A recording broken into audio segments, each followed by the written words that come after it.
हरे कृष्णा। तो श्रीमद् भगवद गीता हम लोग अध्याय 9 परम गुह्य ज्ञान पढ़ रहे हैं और श्लोक नंबर 9 है। तो श्लोक इस प्रकार है। ना चा माम तानि कर्माणि निमद्धन्ति धनंजय उदासीनवतासीनम आसक्तम तेषु कर्मसु। अनुवाद श्रील प्रभुपाद जी के द्वारा। हे धनंजय, ये सारे कर्म मुझे नहीं बांध पाते। मैं उदासीन की भांति इन सारे भौतिक कार्यों से सदैव विरक्त रहता हूँ। हरे कृष्णा। तो कोई सोच सकता है कि तो भगवान के पास कोई काम नहीं है क्या? लेकिन भगवान के पास बहुत से काम हैं।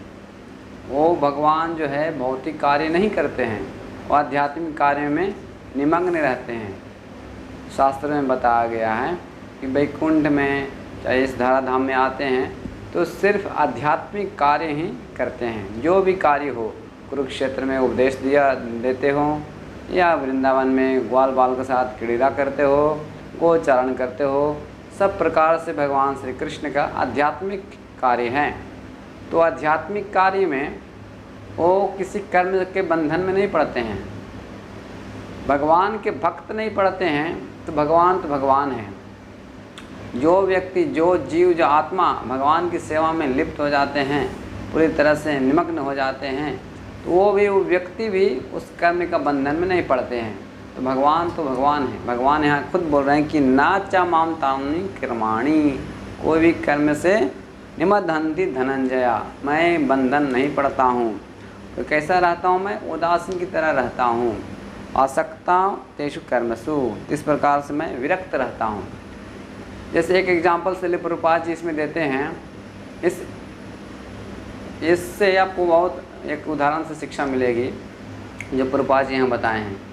जैसे न्यायालय में न्यायाधीश जो है अलग अलग प्रकार से जजमेंट देते हैं।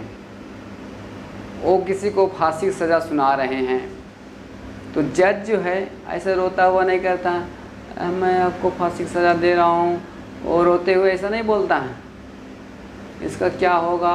वो पूरा मतलब अब फांसी होने वाला को दुखी होना चाहिए, लेकिन ये न्यायाधीश दुखी नहीं होता है, वो न्यूट्रल रहता है, उदासीन रहते हैं।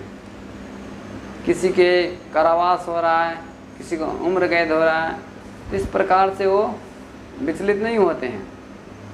और दूसरा एग्जाम्पल देखिए, रिपोर्टर, जो रिपोर्टर होते हैं वो भी क्या आज मुंबई में सारे जगह पे पूरा बाढ़ आ गई है, चाहे सूखा पड़ गया है, झमझम बारिश हो रही है, इस प्रकार से वो डरते हुए रोते हुए नहीं करता है। वो अपना भाव में एक बोलते जाता है। वो किसी से कोई मतलब नहीं, क्या मारा, कौन जिया, क्या हुआ, नहीं, इससे कोई मतलब नहीं। वो उदासीन रहते हुए अपना रिपोर्ट देते हैं, एक धारा प्रवाह।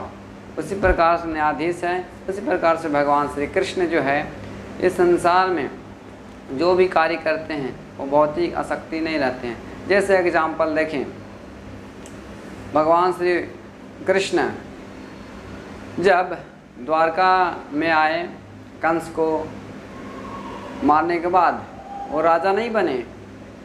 ऐसा नहीं, आजकल समाज में क्या होता है कि कुर्सी के लिए और अपना पक्ष, अपना नाम कमाने के लिए, अपना विजय घोषित करने के लिए खुद का इच्छा होती है। लेकिन भगवान श्री कृष्ण ऐसा नहीं किए।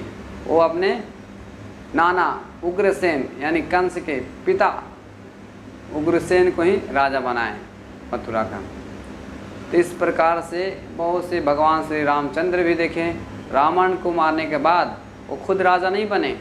राजा कौन बने? विभीषण बने, उनके भाई। तो बहुत से एग्जाम्पल है। जैसे जरासंध को भी मारे तो खुद राजा नहीं बने, कौन बने राजा? उनके पुत्र सहदेव।